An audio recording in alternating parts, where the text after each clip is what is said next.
Hey, welcome to Re-Engage. Listen, each week, here's what we're going to ask. We're going to ask for our couples to share their relationship testimony with the group, okay? And Shannon and I thought that we would start things off and share a little bit of our testimony.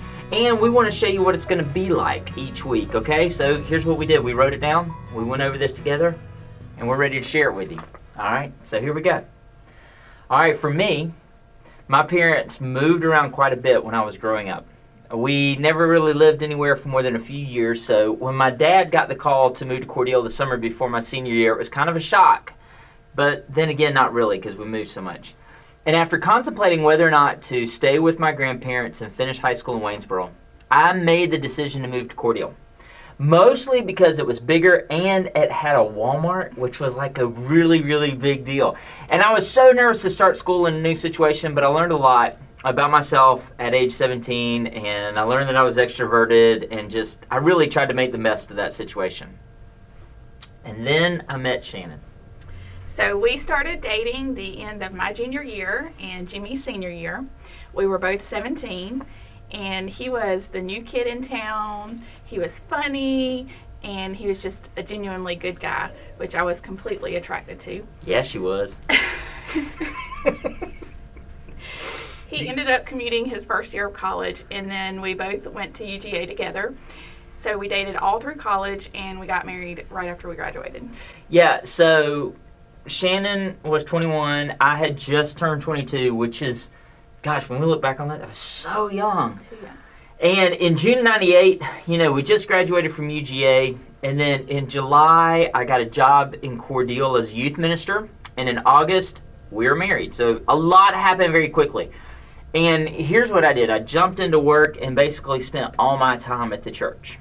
What I didn't realize was how much church had played a part in my family growing up and how little church had played in Shannon's family growing up. And while Shannon loved the church and she had come to Christ while we were dating, honestly, she started to resent my time away a little bit. I didn't realize what I was doing to her. I had to find a balance between work and home, and I just couldn't find it. So before we got married, I had hoped to work for an accounting firm in Atlanta after graduation. But things quickly changed course, and we were back in a small town. And we had say within the first year and a half of marriage, and I ended up going back to school for nursing. And Jimmy at that time was heavily involved in church and youth ministry. And like he said, I found myself resentful just of the amount of time it consumed. Growing up, like you said, my family, we weren't in church every Sunday. We did go to church, but it wasn't an every Sunday thing. And suddenly church had become our entire life. Mm-hmm. So I definitely had to adjust to that. I had really come into the marriage with some trust issues just because of things I had experienced in my own life. And I didn't feel like our marriage was a priority for Jimmy.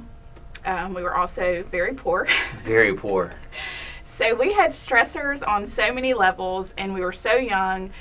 We argued a lot those first few years, and I struggled because it wasn't the fairy tale that I had hoped it would be. Yeah, so after struggling a little bit through those first years of marriage, we decided to move to Kentucky to attend seminary together.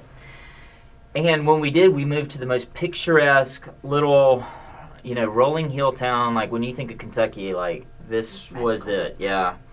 And it's like God knew the perfect, like heaven on earth type of spot for us that would be what we needed to take our marriage to the next level. So for me, I went from being in the church all the time for 4 years straight, basically going to being at home all the time and taking care of Say while Shannon started working. We moved up there, and I didn't have a job starting out.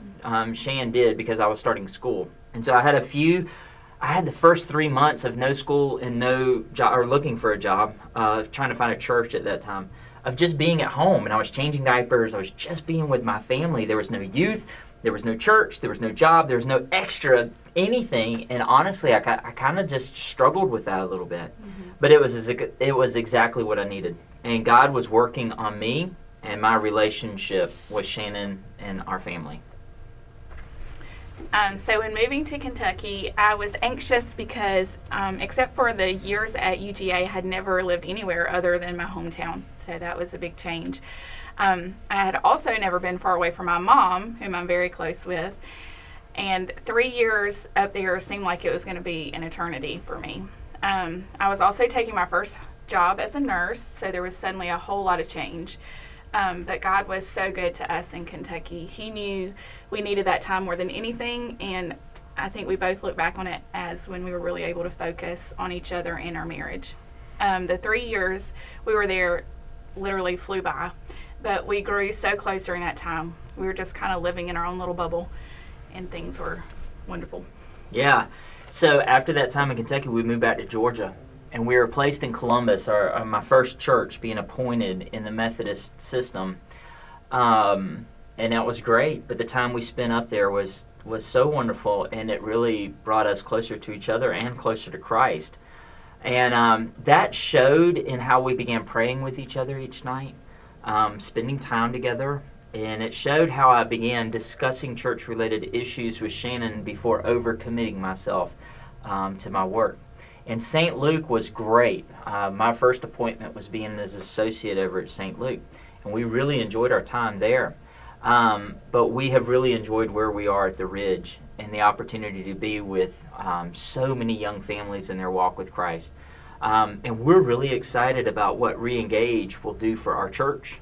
But also, we're excited to go through this again selfishly for us and our marriage because we want to keep growing in our relationship.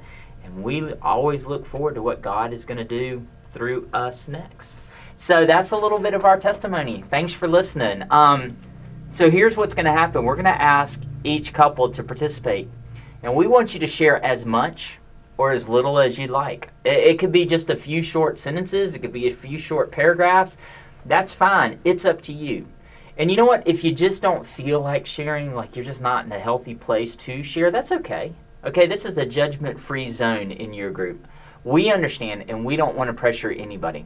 But here's what we want you to do. We want you to do exactly what we did. Write it down. We want you to work on this together. We had a lot of fun putting this together. Like, we both wrote different portions, and then we came and worked on it. And listen, don't share anything that your spouse isn't ready for or that you haven't reviewed beforehand, right? Be on the same page together.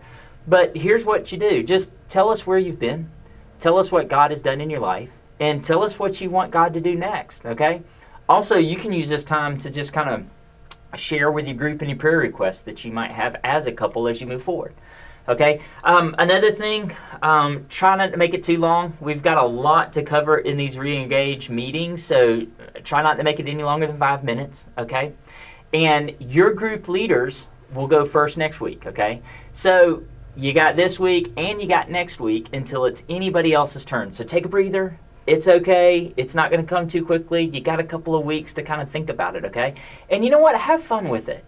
Don't dread it. Don't dread talking in front of the group or anything like that, because I'll tell you what, when we were together with our group, we learned so much about the couples in our group as we shared together. It really brought our group closer together, and we really learned a lot from each other's experiences and hearing about them and learning from them. And you know what? We want the same for you, okay? So again, thanks for listening to our testimony.